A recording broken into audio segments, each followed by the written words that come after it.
In the last video, we made a simple house model, and now we need to turn it into a textured house so it helps us save a lot of time in the illustration process. Well, to do that involves taking very flat photos, they're called texture photos actually, and applying them onto the 3D form inside Sketchup. So let's take a look at how that works. And this is another one of those areas where I'm going to spend a little extra time up front and then have some nice kit pieces that I can make all sorts of stuff out of. So I'm going to make them with flexibility in mind and spend a little extra time so I can save way more time later. The first idea was, what materials am I going to use? And since my sketch didn't have many particular details, it came down to finding reference on the internet of the sort of real-world buildings I wanted to use. And they also gave me a bit of a color palette to work from. So with these in mind, I went to cgtextures.com and got some free texture samples to work with. So you're looking at two basic types of textures I've made here. On the left, these are unique textures, which means they don't particularly repeat well. They look like a specific wall, and I'll probably use them to fill most of a wall. On the right, though, you see some more generic looking construction materials.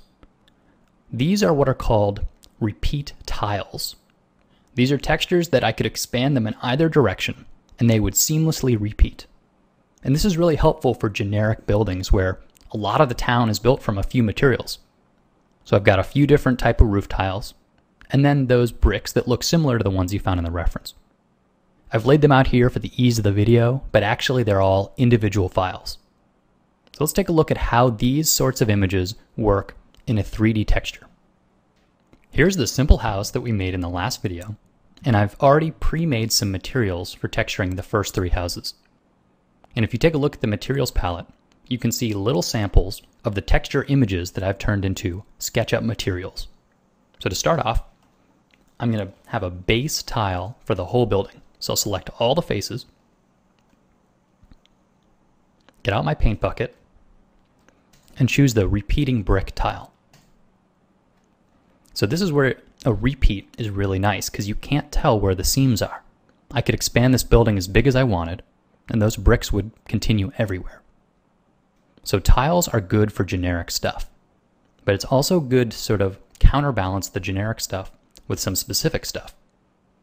So for this door, I can select the face and choose a different material. And I know that this material has a door on it, but it's the wrong size, as you can see here. So I can right-click, say Texture, Position. And this allows me to alter the size and scale of the texture on the model.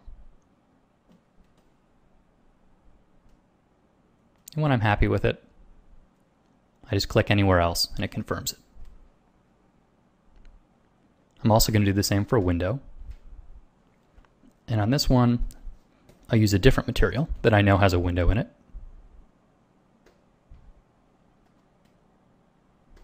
So I just find the window in the image, scale it to match, and then click outside. And I didn't quite get it there, so I'll reposition it a little bit. All right.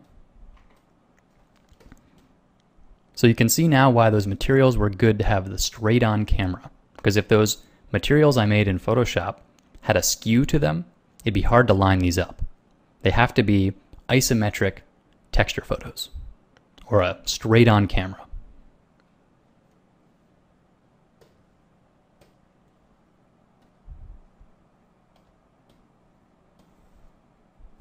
So I'll use a different door for this one.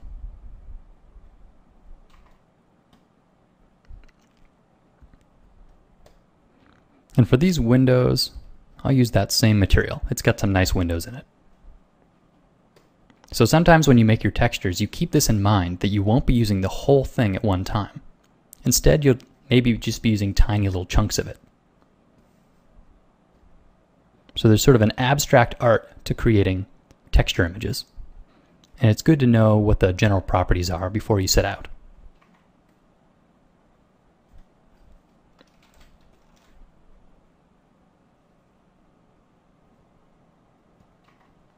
And there I've just copied one window to become the second window's texture. And for this inset window here, I think I'm actually going to use a different type of brick, as if there used to be windows there, and then they got boarded up. So I'll position it a little bit here to focus on those bricks. All right. And then I want to make this back wall an entirely different material to give the building a little bit of character. And I'll use that same brick material here, but I definitely need to change the orientation and scale it up a bit.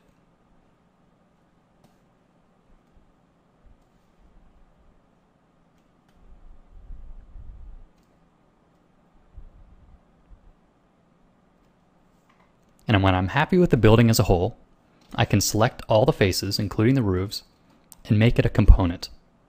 And this is important because this is going to make it part of my building library. So then when I go to populate the whole street, this is just like a little Lego house that I can snap into place. And it'll help me turn a very long job into a short one. And you'll see that in the upcoming video.